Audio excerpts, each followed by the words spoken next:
Hello दोस्तों, नमस्कार। मैं अमितोष पंडित आप सभी का स्वागत करता हूं और आप देख रहे हैं एपी न्यूज। चलिए देखते हैं आज की टॉप 10 न्यूज। अगर आपको ये न्यूज पसंद आता है तो आप ज्यादा से ज्यादा लाइक, शेयर एंड सब्सक्राइब कीजिए, जिससे यूट्यूब ये वीडियो को ज्यादा से ज्यादा लोगों को रिकमेंड करेगी। भिवंडी ईस्ट में बदलाव की दिशा में बढ़ता कदम। आज की विकास संकल्प सभा में अबू आसिम आजमी का स्वागत जोर शोर से हुआ, जहां रईस शेख ने जनता के सामने यह भरोसा जताया कि आने वाले समाजवादी पार्टी आधारित शासन में पारदर्शिता, जवाबदेही और जनता केंद्रीय नीतियां होंगी।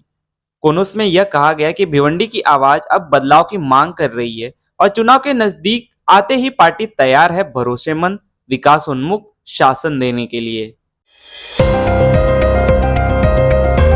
कल्याण डोंबिवली में विकास कार्यों पर बाल्या मामा की महत्वपूर्ण बैठक। भिवंडी सांसद बाल्या मामा ने कल्याण डोंबिवली महानगर पालिका के आयुक्त से सौजन्य भेंट की। इस मुलाकात में कल्याण क्षेत्र की जनता से जुड़ी सुविधाएं, प्रलंबित विकास कार्य और बुनियादी ढांचे के मुद्दे पर विस्तार से चर्चा हुई।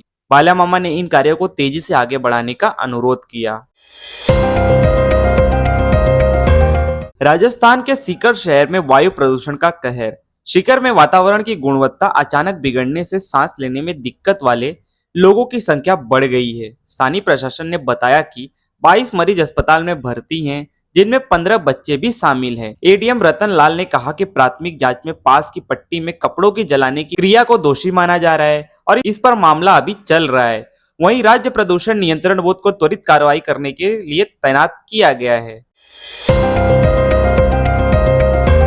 मुंबई में 8वीं बार आयोजित WNC नेवी हाफ मैराथन 2025 में 5 किलोमीटर रेस के विजेता रनर अप को पुरस्कार वितरित। 2000 से ज्यादा उम्र समूह के धावकों ने भाग लिया, जहां एडमिरल दिनेश के त्रिपाठी ने विजेताओं को सम्मानित करते हुए कहा कि इस आयोजन का संदेश है सुरक्षित सागर और सुरक्षित तट, जो कि स्वस्थ जीवन वातावरण और ये शारीरिक फिटनेस के साथ साथ पर्यावरण चेतना भी जगाता है। टॉस का बॉस, क्रिकेट मैच में बाल्या मामा का समर्थन। भिवंडी सांसद बाल्या मामा ने जय दुर्गा क्रिकेट क्लब सुरई के द्वारा आयोजित टॉस का बॉस क्रिकेट टूर्नामेंट का दौरा किया। उन्होंने आयोजकों का अभिनंदन किया और मैच में भाग ले रहे सभी खिलाड़ियों को शुभकामनाएं दी।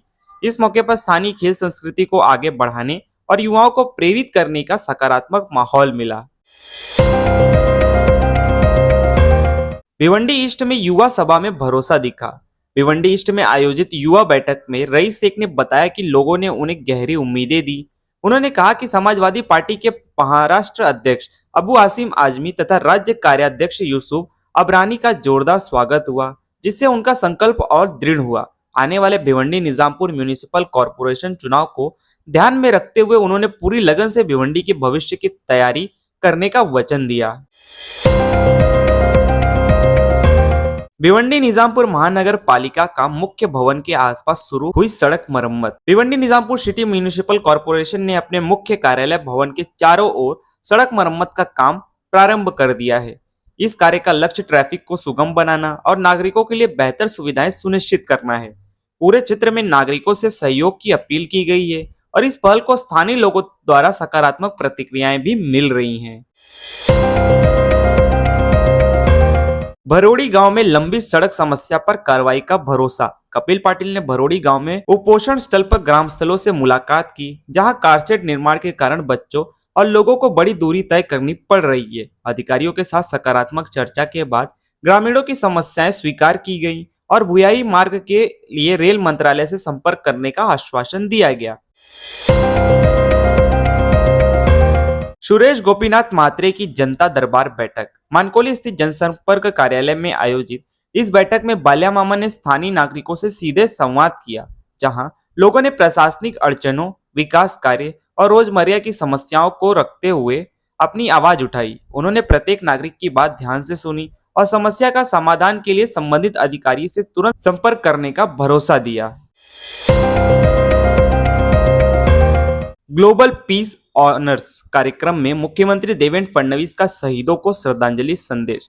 मुंबई के गेटवे ऑफ इंडिया में आयोजित ग्लोबल पीस ऑनर्स 26/11 के सूरवीरों और पहलगाम हमले के पीड़ितों का स्मरण कार्यक्रम में मुख्यमंत्री ने कहा कि 26/11 की घटना आज भी हमारे दिलों पर ताजा है और आतंकवाद व संवाद एक साथ नहीं चल सकते। उन्होंने कहा कि भारत की ऑपरेशन सिंधु जैसी कठोर कार्रवाई करते हुए अपनी ताकत साबित की है। कार्यक्रम में एनआईए के डायरेक्टर जनरल सदानंद दाते और अमृता फडणवीस समेत कई परिवारजनों ने हिस्सा लिया।